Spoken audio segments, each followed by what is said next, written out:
Place maintenant à la rubrique culture de 64 minutes. Demandez le programme, c'est avec Estelle Martin et pour commencer du rock indépendant belge.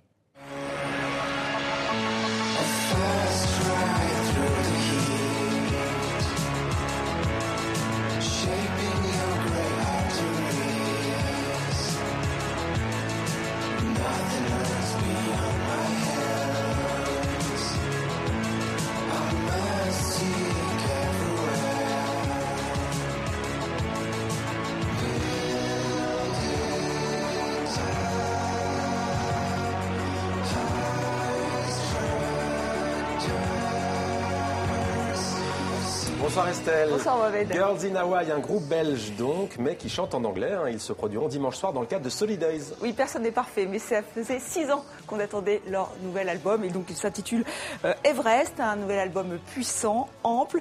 Et vous l'avez dit, ils seront donc sur scène à l'hippodrome de Longchamp pour dimanche soir pour Solidays. Alors Solidays, 3 jours de concert, un festival militant puisqu'il s'agit de récolter des fonds pour la lutte contre le sida. Et le combat continue, comme le suggère l'affiche, qui est un hommage aussi à Nelson Mandela. Alors il y a une pléiade d'artistes qui vont donc se succéder sur les 3 scènes pendant 3 jours.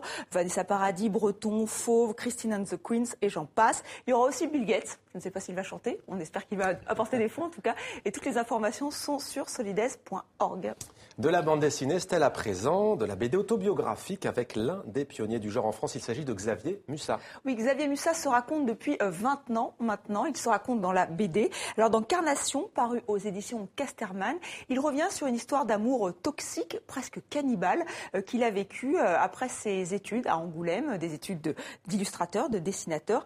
Un récit troublant où il tente de décrypter cette relation assez toxique, on l'a dit. Nous l'avons rencontré.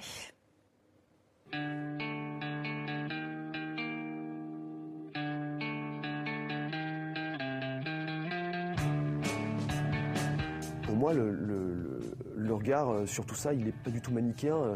Je pense qu'on est tous les deux complètement...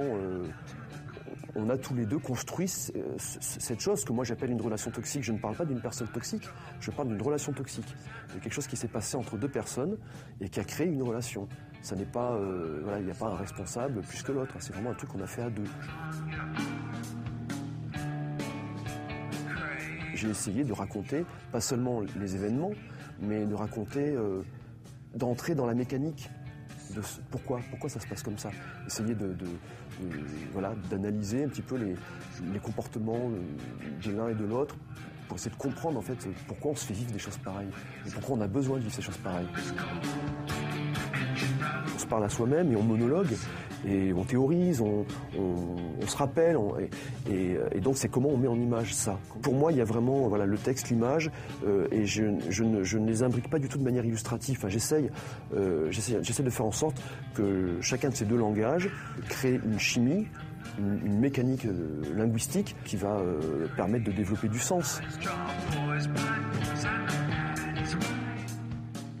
Et on repart à Hawaï, Estelle, c'est bien cela, pour une exposition qui est à découvrir au musée du Quai Branly à Paris. Oui, c'est Tiki Pop. Alors c'est très festif comme mot, puisque ça renvoie à un courant peu connu en France, un exotisme de pacotille inventé par les Américains au sortir de la Seconde Guerre mondiale. Alors on va tout de suite y aller dans cette exposition. Elle nous plonge dans ce style de vie dédié aux loisirs qui fantasme sur la Polynésie, les jolis vainés.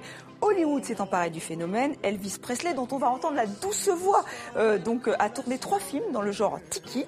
Alors mot qui désigne le mot tabou en fait en polynésien, qui désigne aussi des statues. Alors pourquoi tabou ? Parce qu'il est question d'alcool. Vous voyez, beaucoup de cocktails ont été créés lors de la période tiki pop. Il y a même un tiki bar. Vous pouvez y aller. Il a été reconstitué au musée du Quai Branly. N'attendez pas le barman. Vous pouvez l'attendre longtemps. Il n'est pas là.